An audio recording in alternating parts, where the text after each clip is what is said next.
April had used 10,000 troops and enough firepower to level a city. All three operations had the same result: temporary disruption of enemy activities, heavy American casualties, and within weeks the enemy base was rebuilt and functioning exactly as before. The staff officers knew these numbers. They knew the body counts that looked impressive in reports to Saigon. They knew the tonnage of bombs dropped and artillery rounds fired. They knew that by every conventional metric of military success, they had dominated the battlefield. And they knew that none of it had produced permanent results. So when the Australians offered 60 men to accomplish what 3 divisions could not, the reaction was predictable. It was not anger or resentment. It was genuine amusement at what appeared to be either incredible arrogance or complete misunderstanding of the scale of the problem. Weyand listened to the laughter and let it continue for perhaps 15 seconds before raising his hand for silence. He was a professional soldier who had commanded at every level from platoon to corps, and he understood something his staff did not fully appreciate. Politics mattered. Allied relations mattered. Even symbolic gestures from coalition partners had value that extended beyond tactical effectiveness. He looked at the Australian offer again, noting the request for complete operational independence, the 4-week timeline, the promise to provide their own support and logistics. Then he made a decision that would change his understanding of warfare and eventually influence an entire generation of American Special Operations doctrine. "Let them try," Weyand said quietly. "Can't make it worse than it already is." The staff officers interpreted this as dismissive acceptance, a gesture toward Allied cooperation that would allow the Australians to participate without actually accomplishing anything meaningful. The operations officer suggested assigning the Australians to a support role, preliminary reconnaissance, while American infantry divisions prepared for the real fighting. Weyand approved this with a nod, already thinking about how to manage the inevitable failure when 60 lightly armed soldiers walked into territory that had chewed up 3 divisions. The meeting moved on to other topics, and the Australian offer was filed as a minor administrative detail in a much larger operation. But 14 days later, Weyand would sit in that same operations center and read after-action reports that would force him to question every assumption he had built over 30 years of military service. 14 days later, the Australian SAS would have completed the mission with 0 American combat deaths. 90% of the fighting conducted by those 60 men everyone had laughed at. And the enemy base not just disrupted, but completely destroyed in a way that 3 American operations had failed to achieve. 14 days later, Weyand would write a classified memo that began with words no general wanted to put on paper. "We have fundamentally misunderstood what special operations can achieve." But on that September morning, with his staff still chuckling about the Australian offer, Weyand had no idea that he was about to witness a masterclass in warfare that would shatter his confidence and rebuild his understanding from the ground up. This is the story of the operation where American commanders learned that elite does not mean what they thought it meant, where 60 soldiers achieved what 3,000 could not, and where respect was not given. It was taken at gunpoint in a jungle that had defeated every conventional approach the American military could devise. To understand why American commanders dismissed the Australian offer so completely, you have to understand the context of repeated failure that had defined operations in War Zone D throughout 1967. This was not incompetence or cowardice. These were well-planned, professionally executed operations that followed established American military doctrine and employed overwhelming force against identified enemy positions. Operation Cedar Falls had been a textbook example of American military power. 30,000 troops from multiple divisions swept through the Iron Triangle and surrounding areas in a coordinated operation that lasted 3 weeks. Helicopters darkened the sky. Artillery batteries fired around the clock. B-52 bombers turned entire grid squares into moonscapes. The operation killed an estimated 750 Viet Cong fighters, destroyed hundreds of bunkers and tunnels, and temporarily displaced enemy operations from the region. The after-action reports called it a success. Within 6 weeks, intelligence detected that enemy forces had returned to the same areas and rebuilt the infrastructure that had been destroyed. The logistics network was functioning. Command and control was restored. It was as if the operation had never happened except for the American casualties and the massive expenditure of resources.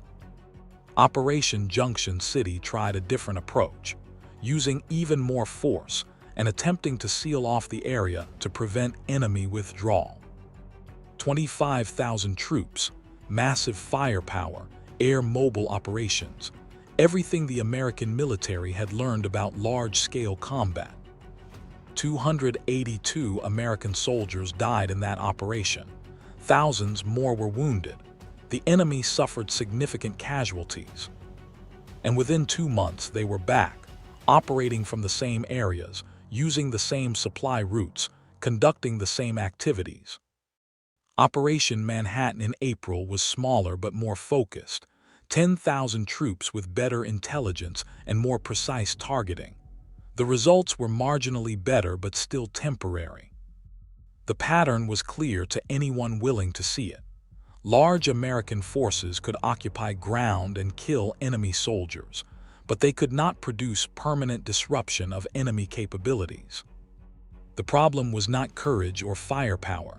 It was the fundamental approach.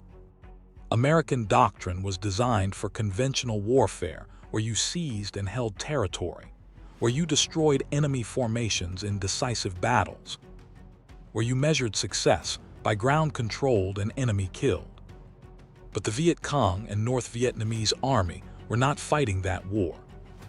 They were fighting a war of infrastructure and patience, where losing a battle meant nothing as long as the system that supported operations remained intact.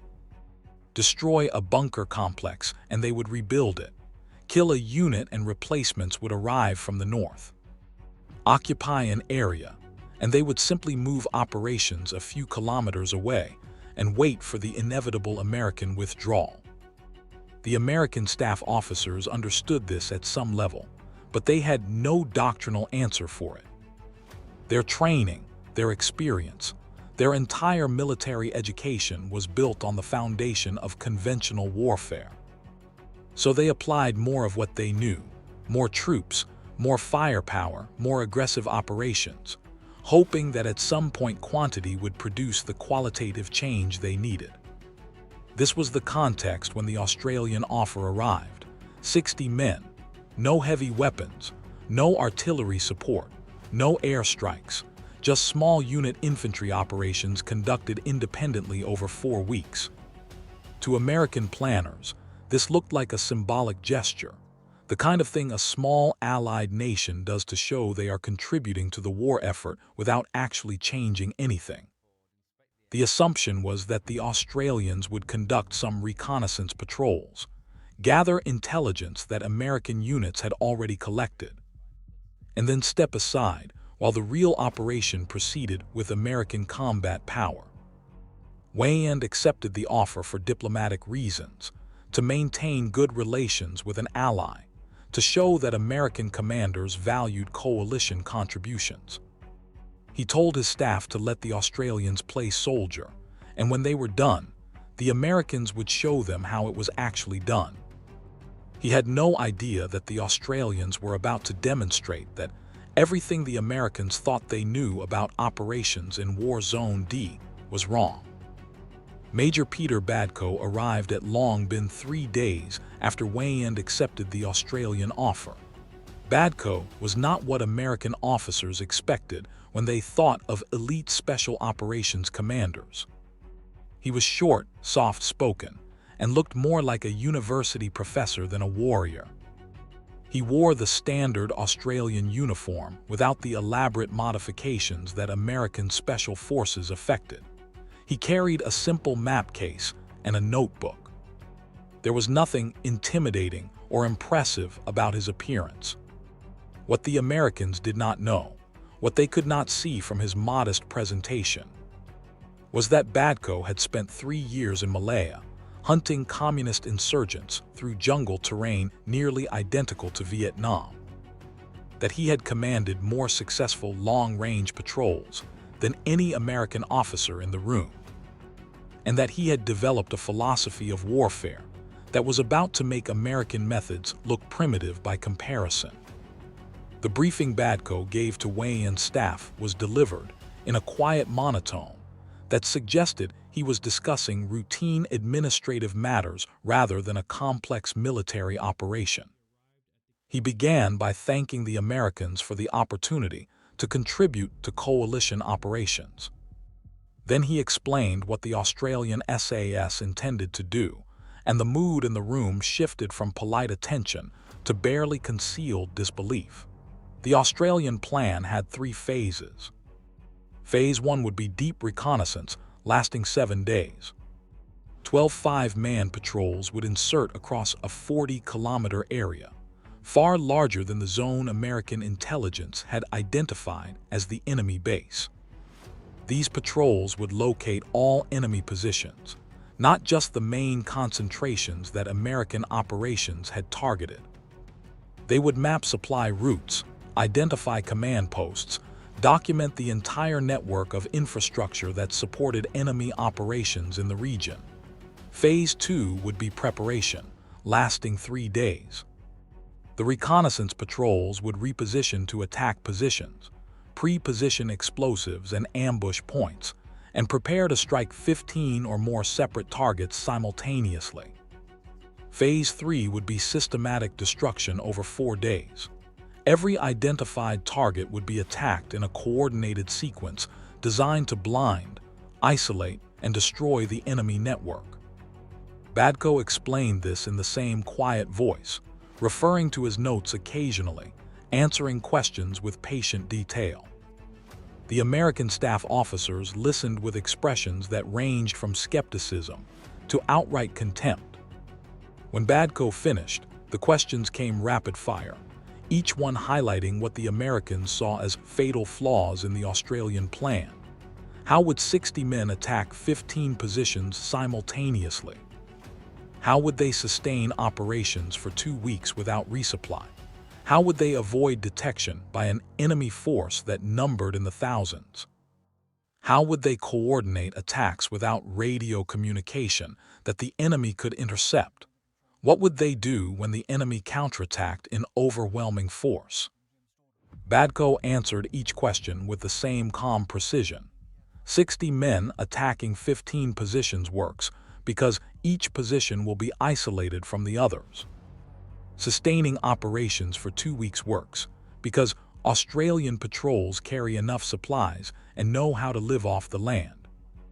Avoiding detection works because Australian training emphasizes stealth over firepower. Coordinating attacks without radio communication works because thorough planning makes communication unnecessary. Dealing with counterattacks works by not being where the enemy expects when they try to counterattack. The American operations officer finally asked the question that summarized the entire staff assessment. You are planning to do all of this without artillery support, without airstrikes, without quick reaction forces, without any of the capabilities that make modern military operations effective. How do you expect to survive, let alone succeed? Badco looked at him with an expression that was not quite a smile and said something that would be repeated in American special operations schools for decades. We do not need support. We need to be left alone to work. The room went quiet. This was not arrogance in the American sense, the kind of bravado that special operations soldiers sometimes affected. This was a statement of operational philosophy so different from American doctrine that the staff officers did not know how to process it. American military culture was built on the concept of combined arms, the integration of infantry, artillery, armor, and air power into a coordinated system that overwhelmed enemy defenses. The idea that soldiers would deliberately operate without that support structure, would actually request to be isolated from it, was alien to everything they had been trained to believe. Badco made one final request that cemented American certainty that the Australians did not understand what they were getting into. He asked that no American operations be conducted in the sector during the Australian timeline. No patrols, no airstrikes, no artillery fire, nothing that would alert the enemy that something unusual was happening. Weyand approved this request immediately, seeing it as a way to give the Australians enough rope to hang themselves. When they failed, when they called for extraction under fire, when they admitted that 60 men could not accomplish what divisions could not, the Americans would be ready to mount the real operation. The meeting ended with polite formalities. Badco thanked the American staff for their cooperation. Weyand told him that American forces would be available if the Australians needed assistance. Everyone in the room believed they knew how this would end. The Australians would spend 2 weeks collecting intelligence, realize they were outmatched, and request American intervention. Then the professionals would take over and do the job properly. Badco walked out of that briefing room knowing exactly what the Americans thought of his plan, knowing they expected him to fail, knowing they would be watching for the moment when he had to admit defeat and ask for help. And he did not care, because in 7 days, his patrols would have intelligence that would make American reconnaissance look like amateur hour. In 14 days, his operators would accomplish what 3 American divisions could not. And when it was over, respect would not be given through diplomatic courtesy. It would be extracted through results so undeniable that even the most skeptical American officer would have to acknowledge that they had been wrong about everything. The insertions began on a moonless night when the jungle was so dark that soldiers literally could not see their hands in front of their faces. 12 Australian SAS patrols, 5 men each, loaded onto helicopters at staging areas across the Australian Task Force zone. The pilots were Australian, the aircraft were American Hueys, and the insertion plan was designed to confuse any enemy observers who might detect the helicopter traffic. The helicopters made multiple false insertions, landing in clearings where no troops exited, creating the appearance of random movement rather than a coordinated operation. When the actual insertions occurred, they happened quickly. The helicopters touched down just long enough for 5 shadows to roll out the doors, then climbed back into the darkness before enemy observers could determine if anyone had actually disembarked. Within 6 hours, all 12 patrols had inserted across a massive area, and then they simply vanished. American monitoring stations tracked the helicopter movements and noted the absence of radio traffic from the Australian patrols. This was interpreted as either equipment failure or tactical incompetence, the kind of amateur mistake that proved the Australians were out of their depth. American staff officers discussed whether to inform Badco that his patrols had lost communications, decided against it to avoid embarrassing the Australians, and made notes in the operations log that contact with Australian forces had been lost within hours of insertion. At Australian headquarters, the operations officer received the scheduled check-in from each patrol at the designated time, a brief coded transmission lasting less than 5 seconds, confirming insertion and beginning radio silence protocols. Everything was proceeding exactly as planned. For the next 3 days, those 12 patrols moved through the jungle in a way that would have seemed impossible to anyone who had not trained in Australian methods. They covered perhaps 2 kilometers per day, spending more time observing than moving, building a detailed picture of enemy activity through patient surveillance. They found supply trails that American intelligence had never detected, bunker complexes that did not appear on any American maps, command posts operating in areas the Americans believed were empty.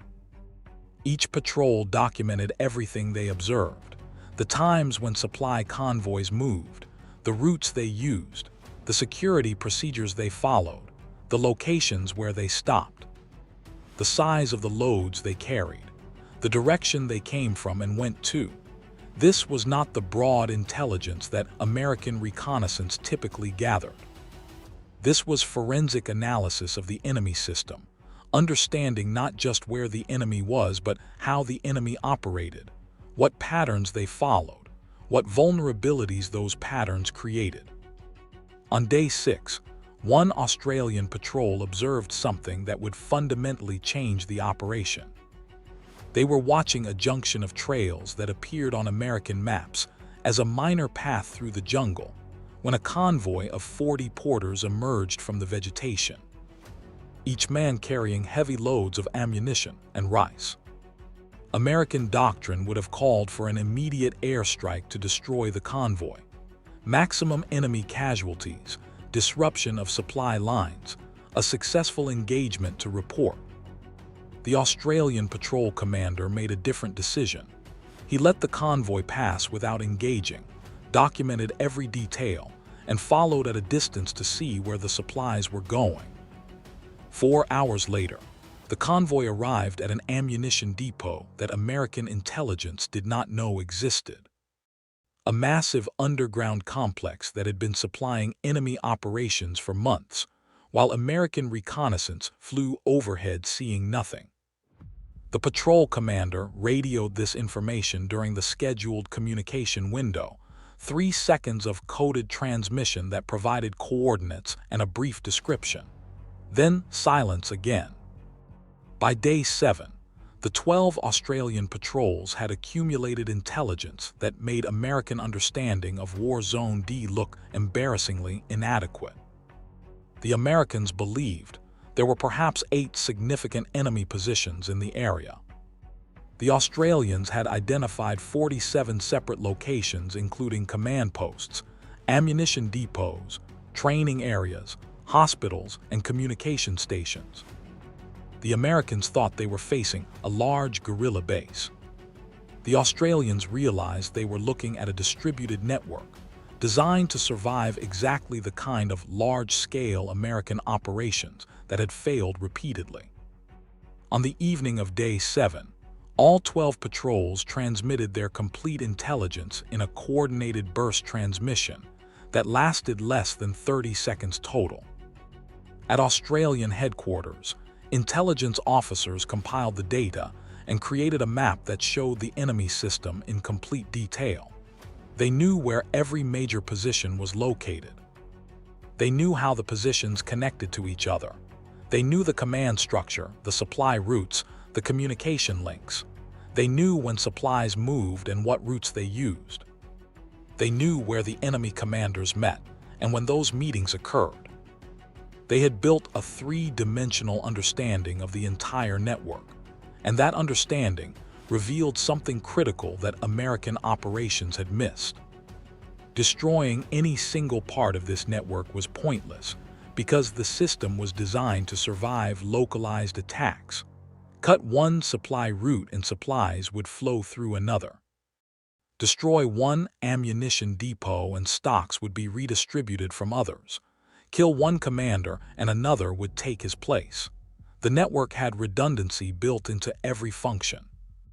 This was why American operations had failed to produce permanent results. They attacked individual targets without understanding the system those targets were part of. It was like trying to kill a tree by cutting individual branches. Unless you destroyed the root system, the tree would simply grow new branches. The Australian plan was to destroy the entire system simultaneously, to cut every branch, sever every root, and ensure that nothing remained that could regenerate. When the Australian intelligence summary reached American headquarters, The reaction was exactly what Badco had expected. The American intelligence officer read the report claiming 47 enemy positions and compared it to American intelligence showing 8 positions. His conclusion was immediate and dismissive. The Australians were inflating numbers to justify their operation, either through incompetent analysis or deliberate exaggeration. Weyand read the same report and had a different reaction. He had been in combat long enough to recognize the difference between guesswork and hard intelligence.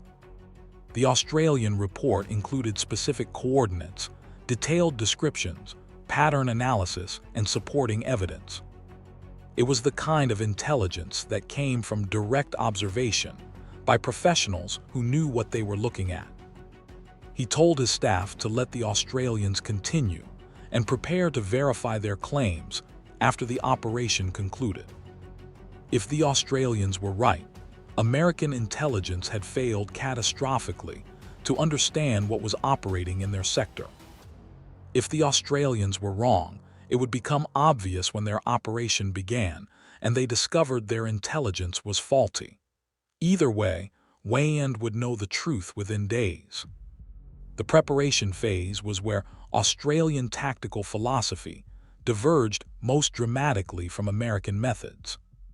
While American forces would have used the intelligence to plan a massive coordinated assault with artillery preparation, airstrikes, and infantry advancing under supporting fire, the Australian approach was surgical precision, applied across multiple targets simultaneously. The 12 reconnaissance patrols repositioned from observation posts to attack positions. Each patrol was assigned 3 to 4 specific targets based on their location and capabilities. The assignments were not random. They were calculated to create a cascade of effects that would destroy the enemy network in a specific sequence. The first targets would be command and communication nodes. Take those out, and the enemy could not coordinate a response. The second targets would be ammunition and supply depots. Destroy those, and the enemy could not sustain combat operations.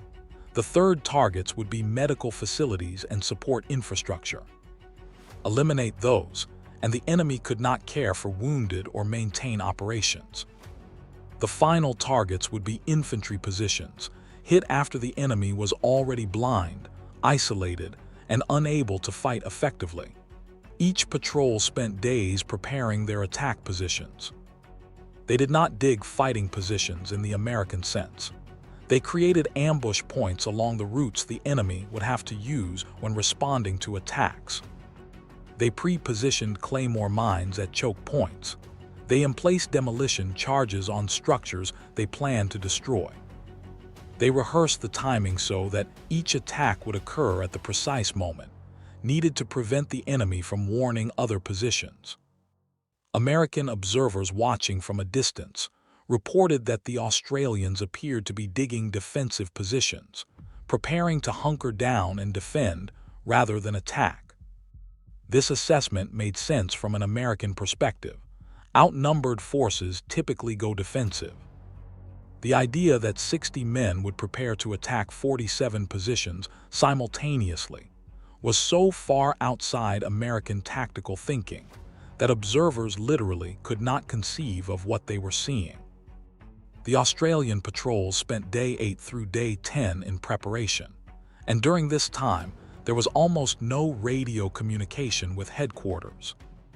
American monitors noted this continued silence and updated their assessment. The Australians had either been compromised and were hiding, or they had realized they were outmatched and were preparing to extract.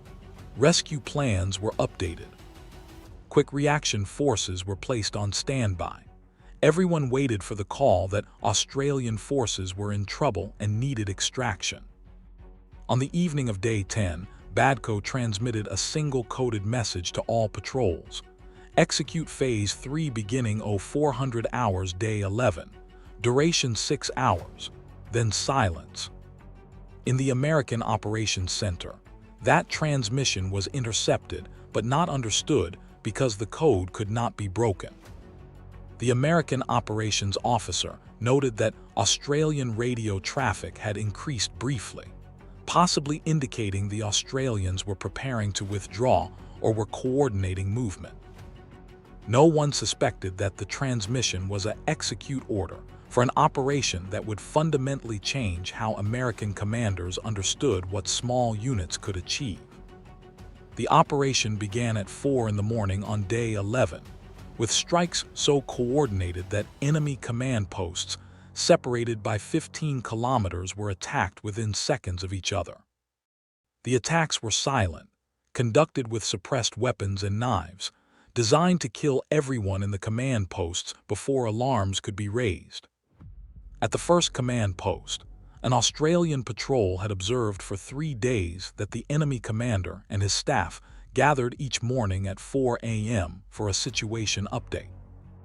On day 11, as the commander and 4 staff officers crowded into a bunker to review reports, the Australian patrol was positioned 3 meters away in the darkness.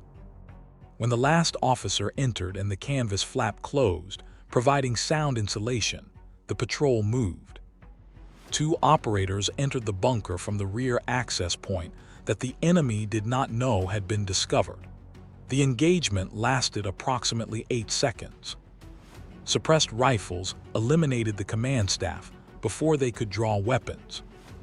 The communications equipment was destroyed with thermite grenades that burned silently, melting electronics without the noise of high explosives.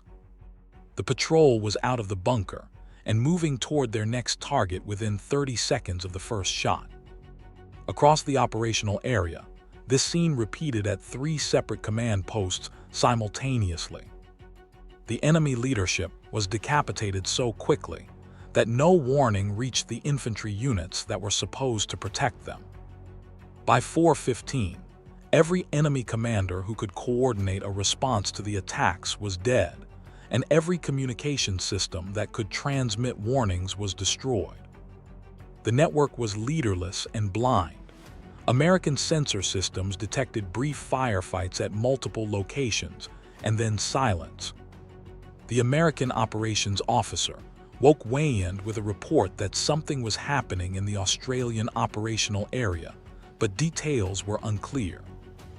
Weyand ordered reconnaissance flights at first light and told the Quick Reaction Force to prepare for insertion. He assumed the Australians had made contact and were in trouble. At 4:30, Phase 2 of the Australian operation began. 8 patrols moved on pre-selected ammunition depots, supply caches, and logistics nodes. The attacks were not conducted with stealth. They were conducted with overwhelming demolitions, designed to create maximum destruction in minimum time. Each patrol placed demolition charges on targets they had identified during reconnaissance, set timers for simultaneous detonation, and withdrew to positions where they could observe the results and engage any enemy response. At 4:45, the jungle erupted.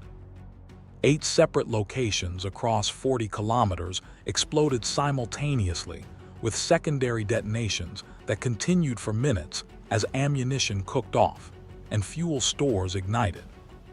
Fires burned hot enough to be visible from aircraft 30 kilometers away. The ground shook from explosions that destroyed months of accumulated supplies in seconds. Enemy infantry units mobilized to respond, following Doctrine that directed them to move toward the attacks to counterattack and rescue personnel.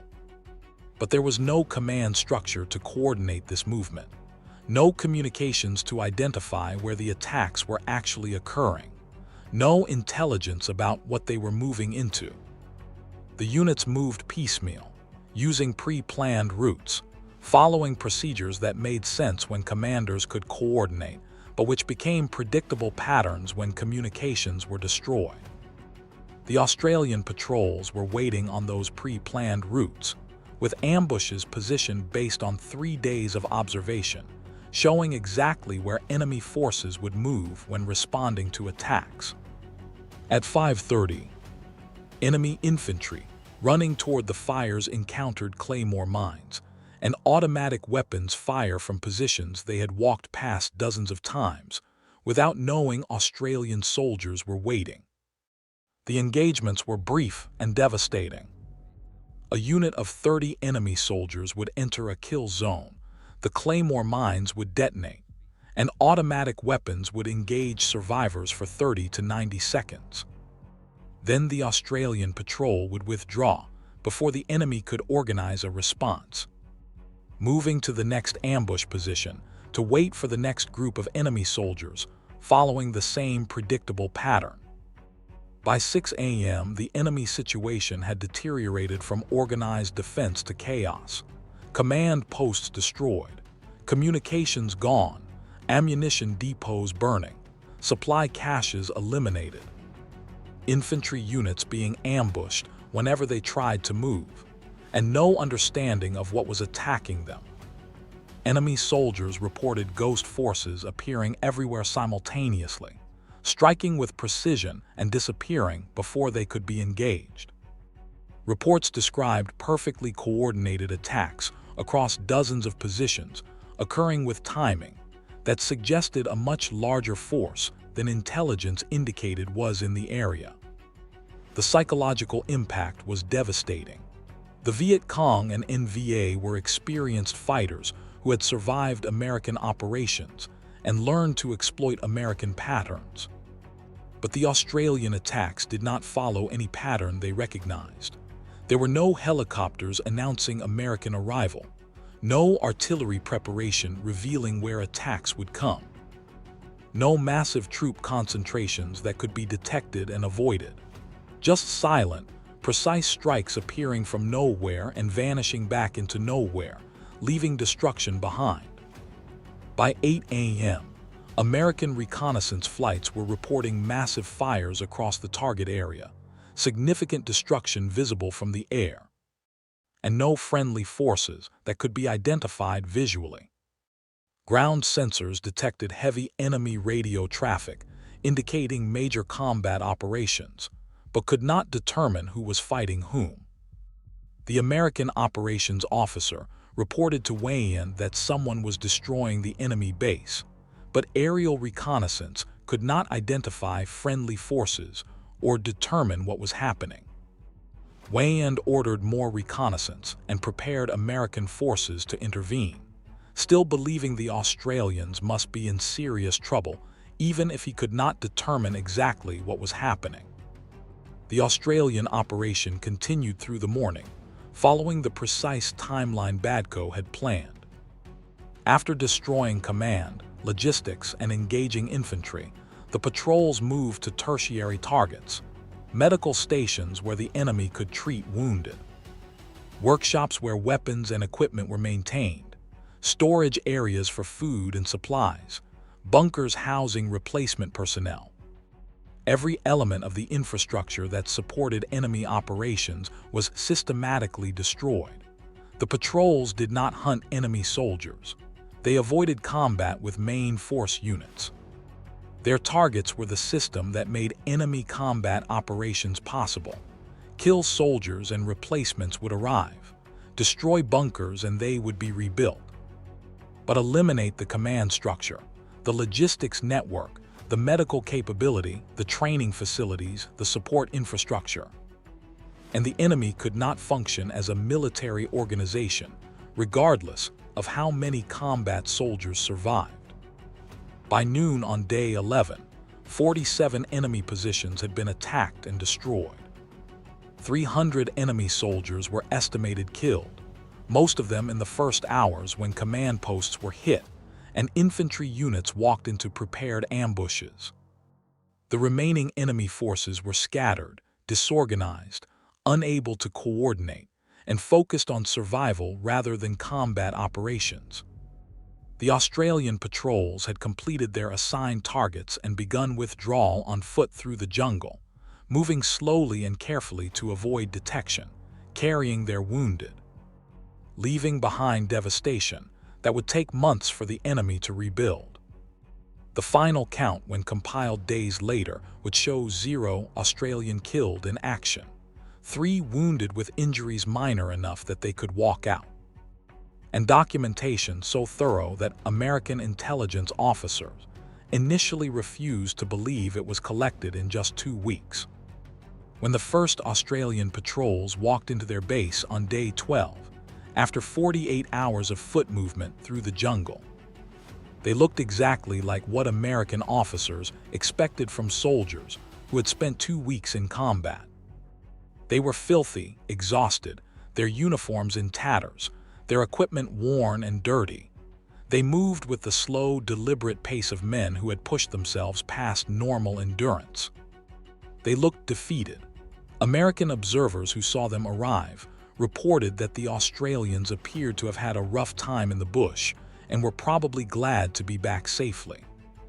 The report Badco submitted to Weyand that afternoon was delivered in the same quiet, professional tone he had used in the initial briefing. Mission complete. All objectives achieved.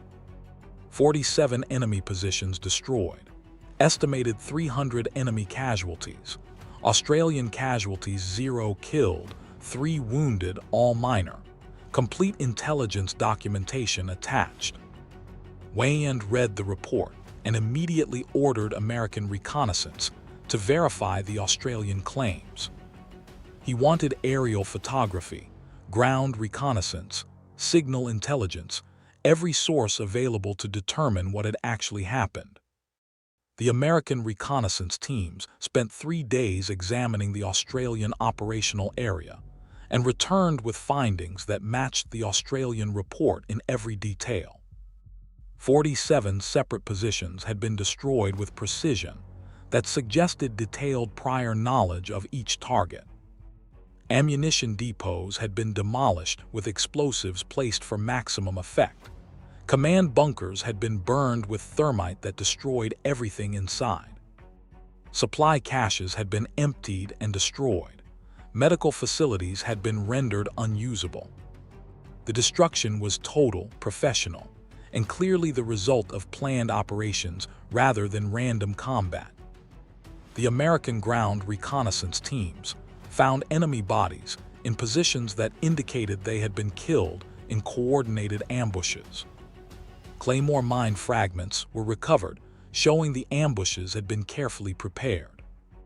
The pattern of destruction indicated systematic targeting of infrastructure rather than random engagement of enemy forces. The intelligence value of what the Australians had collected was staggering. They had mapped the entire enemy network, documented enemy procedures and patterns, identified vulnerabilities that American intelligence had never recognized. The after-action report compiled by American intelligence officers concluded that Australian operations had accomplished in 2 weeks what 3 American division-level operations had failed to achieve over 7 months. The numbers spoke for themselves in a way that made argument impossible. Operation Cedar Falls had employed 30,000 troops, suffered 72 American killed in action, achieved temporary disruption of enemy operations. Operation Junction City had employed 25,000 troops, suffered 282 American killed, achieved temporary disruption. Operation Manhattan had employed 10,000 troops, suffered significant casualties, achieved partial mission success. The Australian SAS operation had employed 60 troops, suffered 0 killed and 3 minor wounded, achieved complete destruction of enemy infrastructure and permanent disruption of enemy capabilities in the sector. Weyand called Badco to his headquarters for a private debrief. The 2 men sat in Weyand's office with no staff present and had a conversation that would shape Weyand's thinking for the rest of his career. Weyand asked the question directly.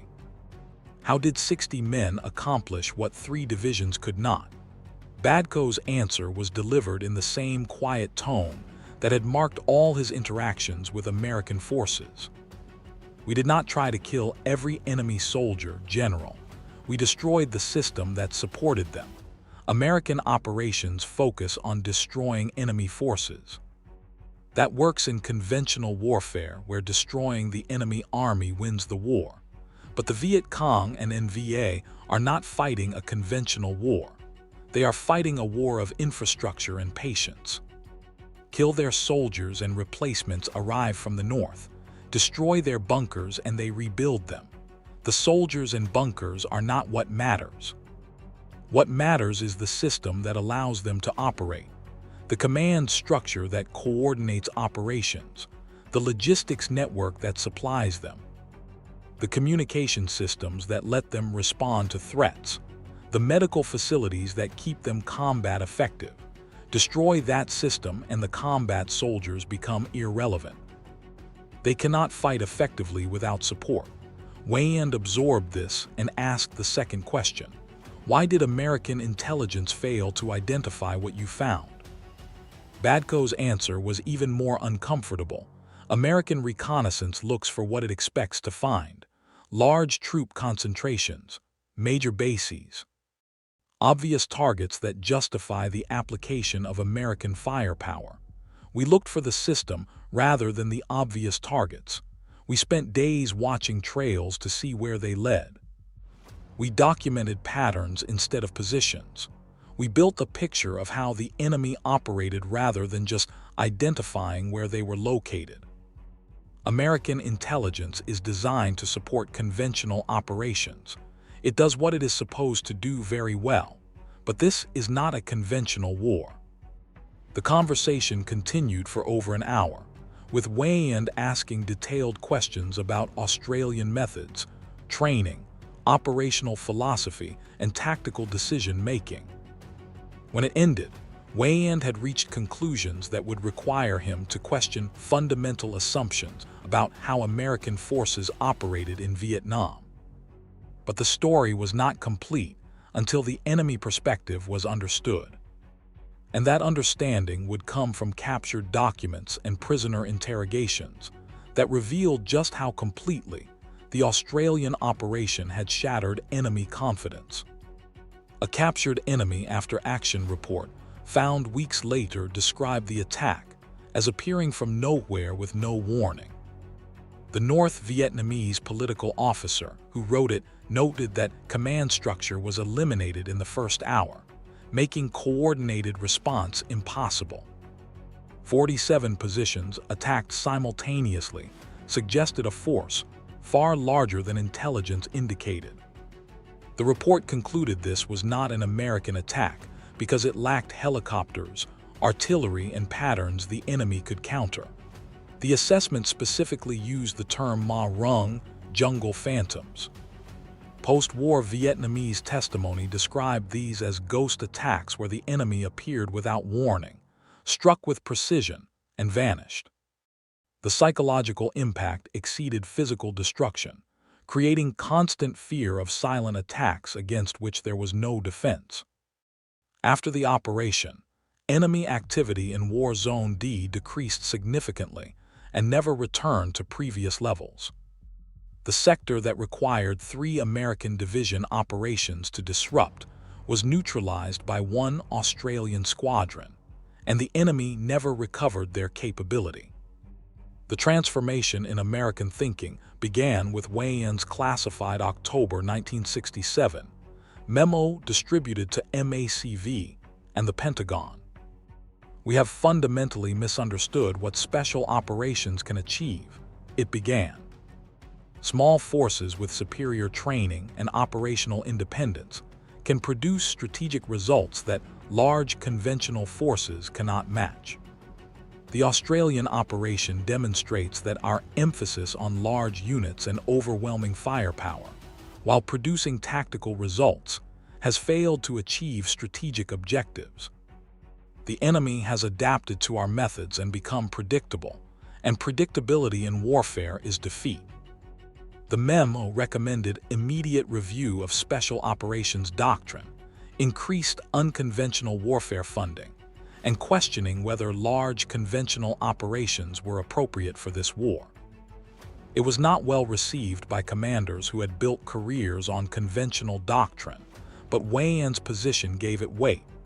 American special operations received increased attention and funding. Training programs emphasized small unit tactics and operational independence. Australian methods were studied and incorporated. Operation Paddington became a classified case study at Special Warfare School. Officers who observed Australian operations carried those lessons throughout their careers. Delta Force in the 1970s was modeled partially on SAS capabilities. Modern Special Operations Doctrine shows clear influence from Vietnam lessons about small elite units. Weyand's 1976 retirement speech included a passage quoted in training for decades. In 1967, I learned that 60 exceptional soldiers can achieve more than 6,000 adequate soldiers. The lesson cost American lives because we dismissed allies who did not meet our expectations of what professional soldiers look like. We judged by appearance rather than capability. That misjudgment is the most expensive mistake a commander can make.